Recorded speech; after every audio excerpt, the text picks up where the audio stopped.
पर अमल करेगा, जो खुदा के साथ वफादार रहेगा, वो मुबारक है, क्योंकि हमारा खुदा मुबारक है। हमारे यीशु ने भी खुदावन की बात को मानकर उसके कलाम को पूरा किया था। तो क्या हम इंसान हैं, हम ऐसा नहीं कर सकते? क्या हम मुबारक बनना नहीं चाहते? क्योंकि हमारा खुदा मुबारक है और वो चाहता है कि मैं मुबारक हूँ और मेरे लोग भी क्या है, मुबारक हो। और हम तब मुबारक हो सकते हैं जब हम उसके कलाम पर अमल करेंगे, उसके कलाम की बातों पर अमल करेंगे, तब हम क्या है, मुबारक कर सकते हैं। जब हम अपने जामों को धोना है तो क्या है, यीशु के लहू से धोना है। कपड़े तो हम हर रोज धोते हैं, लेकिन हमें अपने जिस्म को धोना है, उसके कलाम को सुनना है, उसके कलाम को पढ़ना है, ताकि हम वो जामे जो खुदावंद ने हमें पहनाए है, जो जिस्म हमें खुदावंद ने दिया है, उसको क्या है, हमें धोने की जरूरत है। वो सिर्फ एक ही सूरत पर धुल सकता है जब हम उसका इकरार करते हैं। जाओ सारी खल्लक के सामने क्या करो, अंजीर की मनाती करो। जो तौबा करेगा निजात पाएगा और उसी का क्या है, नाम किताब हयात में लिखा जाएगा। बाज लोग कहते हैं कि हमने तौबा कर ली है, लेकिन इस तरह नहीं तौबा कि हम थोड़े वक्त के लिए पानी, जो छोटे होते लोग हैं वो जब बच्चे को चर्च में लेके जाते हैं तो वो बपतिस्मा नहीं दिया जाता, बल्कि उसको मसीही घराने में क्या किया जाता है, महसूस किया जाता है कि ये मसीही घराने में पैदा हुआ है। अगर हम उसको महसूस नहीं करेंगे, खुदा के घर में लेके नहीं जाएंगे, तो हमें पता नहीं होगा, दूसरे लोगों को पता नहीं होगा कि ये मसीही है। लेकिन उसका इकरार करना है और उसका हमें महसूस करवाना है ताकि ये मसीही है, उसको हमें महसूस करना है। ये बपतिस्मा नहीं है, ये उसको मसा किया जाता है मसीही घराने में। तो हम जब बच्चा छोटा होता है, उसको कोई पता नहीं कि उसने गुनाह किया है। जब हम बालक होते, बड़े होते हैं, तब हमें अच्छे और बुरे की पहचान होती है कि हमने गुनाह किया है। चोरी करना, झूठ बोलना, मकारी करना, बुतों की पूजा करना, ये सब उस गुनाह में आता है। जब हम बड़े होते हैं, बालक होते हैं, तो हमें इस बात का इकरार करना है कि वही जिंदा खुदा है। इन बातों को तर्क करना है खुदा के सामने, क्योंकि वो जिंदा खुदा है। उसके लहू से हमें अपने जामे धोने हैं, तब हम उसकी बादशाह में दाखिल हो सकते हैं, वरना हम उसकी बादशाही में दाखिल नहीं होंगे जब तक उसके होने का इकरार ना करेंगे, बपतिस्मा ना लेंगे, निजात ना पाएंगे, उसके कलाम पर अमल ना करेंगे, उसके अहकाम पर अमल नहीं करेंगे, तो हम खुदा की बादशाही को नहीं दे सकते। तब भी हमारे जामे जो है भरने के लहू से धुल जाएंगे, क्योंकि वो मुबारक है और वो चाहता है कि मेरे लोग भी मुबारक हो। इसी तरह हम मुबारक हो सकते हैं अगर हम अपने जामे यीशु के भरने के लहू से धोएंगे, तो खुदा का इकरार करेंगे, तो तौबा करेंगे, उसके करीब आएंगे, तो गद्दी खुदा का इकरार करेंगे, तो तब हम उसके बादशाह के वारिस होंगे। तब भी हमारा किताब हयात में नाम लिखा जाएगा। बारीक है वो जो अपने जामे धोते हैं, क्योंकि जिंदगी के दरख्त के पास साले का इख्तियार पाएंगे। जिंदगी का दरख्त कौन है? बता सकते हैं जिंदगी का दरख्त कौन है? हालेलुया, यकीनन ऐसा ही है। तो अगर हमें उसमें पवित्र रहना है, उसमें कायम रहना है, हमारी जिंदगी में रूह के फल होंगे, हमारी जिंदगी में से खुदावंद नजर आएगा, तो तब हम खुदावंद के साथ पवित्र रहेंगे, तब हम उसमें मजबूत होंगे, तब हम उसके साथ जिंदा रहेंगे। जब हम खुदावंद के साथ जुड़ेंगे नहीं, पवित्र नहीं होंगे, तौबा नहीं करेंगे, निजात नहीं पाएंगे, तो हम किस तरह उसमें पवित्र हो सकते हैं? किस तरह हम हरे भरे रह सकते हैं? कभी नहीं, जब तक हम अपने आप को तैयार नहीं करेंगे खुदावंद के लिए, जब तक हम पानी की जिंदगी का तो हासिल नहीं कर सकते। खुदा है जो हमें जिंदगी देता है, उसके कलाम को सुनने से जिंदगियां तब्दील हो जाती हैं, लोग शिफा पाते हैं, निजात पाते हैं। खुदाई वाहिद हस्ती है जिसके करीब जाने के लिए उसके कलाम पर हमें अमल करने की ज़रूरत है, तभी हम जिंदगी के दरख्त के पास आने का इख्तियार पाएंगे। लिखा ना खुदा जब सांपों और बिच्छुओं को कुचलो और सारी कुदरत पर गालिब आओ, तो हम तब भी गालिब आ सकेंगे जब हम खुदा के कलाम को सुनेंगे, तौबा को कबूल करेंगे, तब हम खुदा के इन वादों के साथ चल सकते हैं जो हमें खुदा ने हमारे साथ किया है कि जब सांपों और बिच्छुओं को कुचलो और सारी कुदरत पर गालिब आओ। हम इस तरह गालिब नहीं आ सकते जब तक हमारे पास इख्तियार नहीं है। इख्तियार होगा तो हम सांपों को भी बिच्छुओं को भी कुचलेंगे, तो यीशु के नाम से वो कुचले जाएंगे, क्योंकि यीशु के नाम में कुदरत है, उसके नाम में निजात है, उसके नाम में आजादी है, उसके नाम में रहाई है। जो उसको पाता है वो जिंदगी पाता है। हालेलुया। क्योंकि वही जिंदगी का दरख्त है, वही हमारा जिंदगी का दरख्त है। वो पानी की नदियों के पास क्यों लगाया गया कि जब उसकी जड़ें पानी के अंदर मजबूत होती है, पानी मिलता है, तो वो क्या है, हरा भरा रहता है। अगर आज हम अपने आप को खुदावंद के ताबिया कर दें, उसकी हुजूरी को कबूल कर ले, उसके कलाम को कबूल कर ले, तो यकीनन आज हम भी उसी दरख्त की मानत होंगे जो पानी की नदियों के पास लगाया गया है। तब हम भी हरे भरे रहेंगे, हमारे घराने खुशहाल रहेंगे, तभी हम क्या है, मजबूत बनेंगे, तब हमारी जिंदगियों में रूह के फल लगेंगे।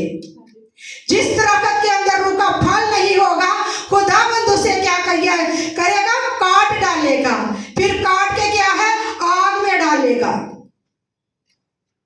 तो हमें ऐसा नहीं होना, हमें खुदावंद के कलाम पर अमल करना है, तौबा करनी है, निजात पानी है, ताकि हम जिंदगी के दरख्त के वारिस बन सके, हम खुदा के बेटे बन सके, तभी ही हम ये इख्तियार पा सकते हैं।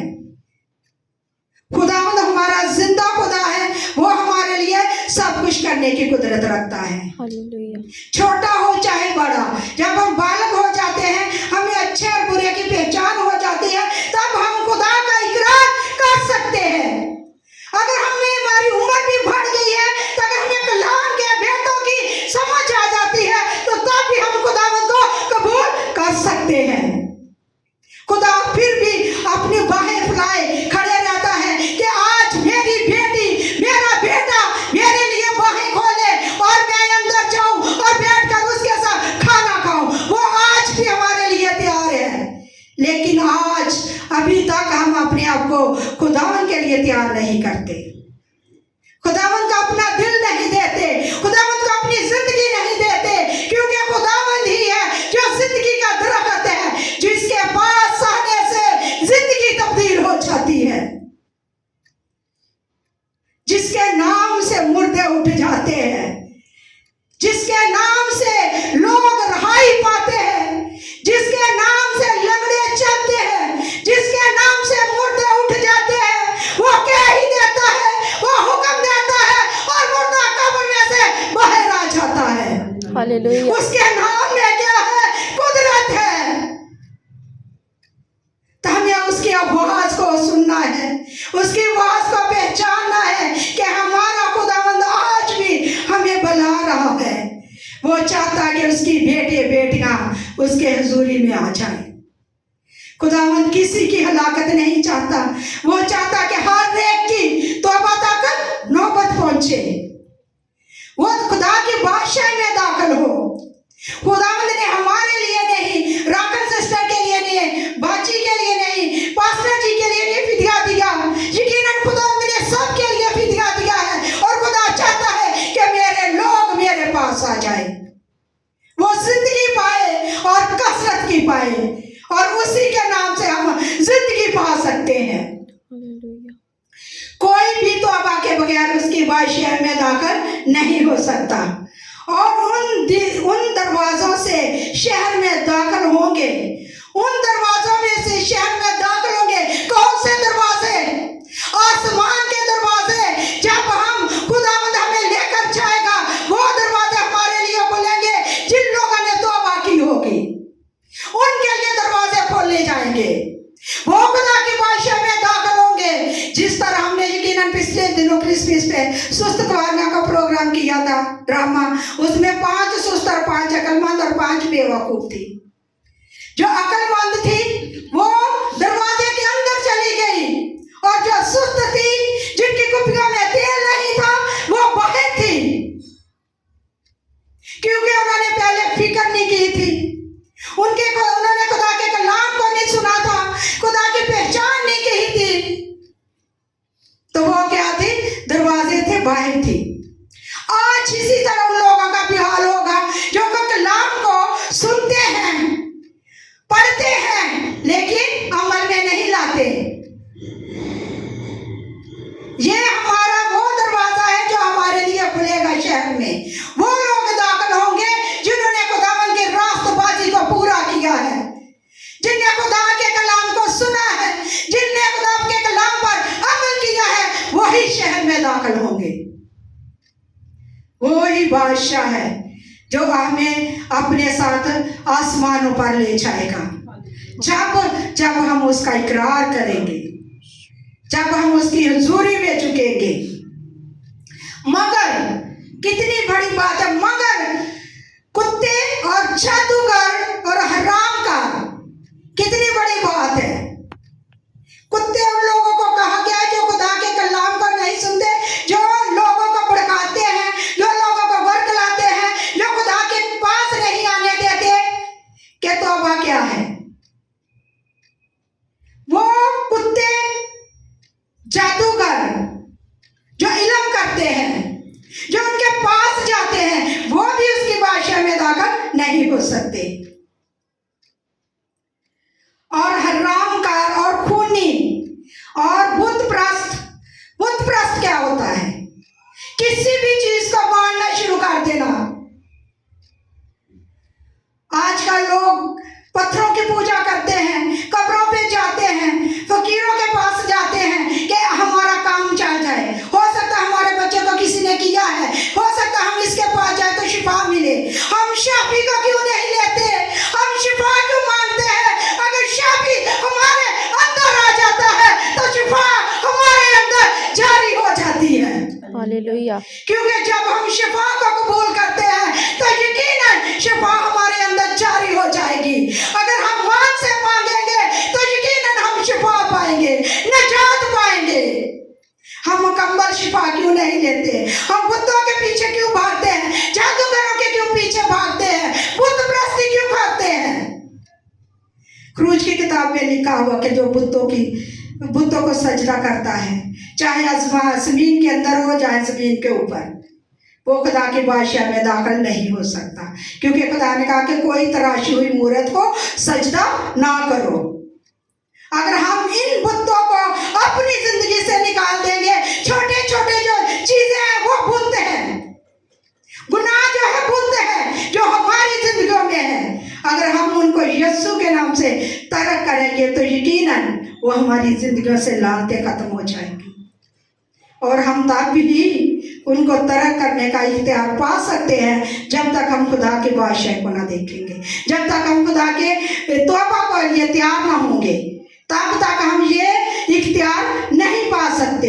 तब भी हम इख्तियार पाएंगे जब हम तौबा कबूल करेंगे, खुदा को कबूल करेंगे, अपनी जिंदगी में लेंगे, तो ये सारी चीजें हमें मिलती जाएंगी। झूठी बात का हर एक पसंद करने वाला और घड़ने वाला, सुनने वाला भी और सुनाने वाला भी। अगर मेरे साथ कोई बहन बात करती है या फोन में करती है तो यकीनन मैं भी उसके नाम में शरीक हूँ, करने वाला भी शरीक है, तो यकीनन वो दोनों ही मरेंगे। अगर हम खुदा को कबूल करेंगे तो इन बातों पर हम गालिब आएंगे। क्या है? हम इन बातों पर गालिब आएंगे, झूठी बातों पर, बुत परस्ती पर, जादूगरी पर क्या हम गालिब आएंगे अगर हम खुदावंद अपने खुदा को कबूल करेंगे तो। वही हमारा जिंदा खुदावंद है, और एक पसंद करने वाला और घड़ने वाला बाहर रहेगा। यकीनन ऐसा ही है। अगर हम करेंगे भी बादशाही से बाहर रहेंगे। हम तब गालब आ सकते हैं जब हम खुदा को कबूल करेंगे, उसकी हजूरी में झुकेंगे, उसकी इबादत करेंगे, तो यकीनन हम खुदा की बादशाही के वारिस होंगे। आज के कलाम के वसीला से खुदा हम सबको बरकत दे। आमीन। आमीन।